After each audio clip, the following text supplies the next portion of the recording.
தேற்றுவார். சுமைகளை சுகங்களாக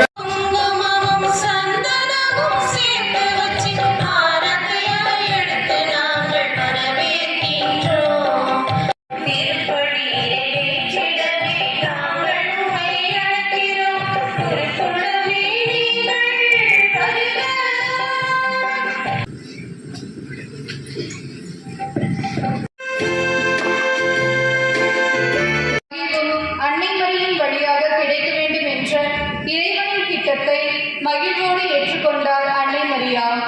அவர் ஏற்றுக்கொண்ட மாற்றி ஆம் என்ற ஒரு சொல்லால் இறைவனுக்கு கீழ்ப்படிந்து உலகிற்கே தாயானவர் அன்னை மரியாள்.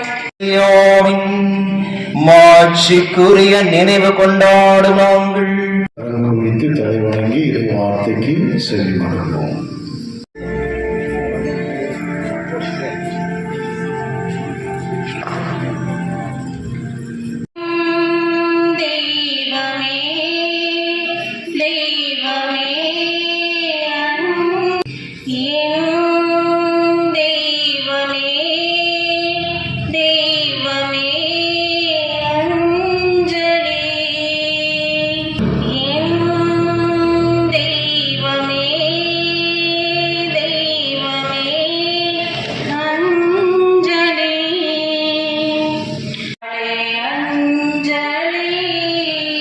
சகோதர சகோதரிகளே, வரப்போகும் நலன்களில் உம்மை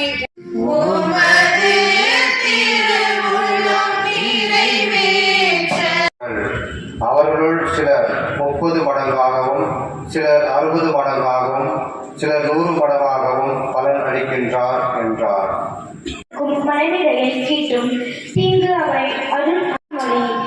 அன்பின் இறைவா, எங்கள் நாட்டை ஆளும் தலைவர்கள் அனைவரையும் அன்னையே, எங்கள் ஊரில் வாழும் அனைத்து மக்களையும் கடைக்கண் வாழ்வை இழந்தோருக்கும் நம்பிக்கை இழந்தோருக்கும் வாழ்வின் துணையாக நிற்க வேண்டும்.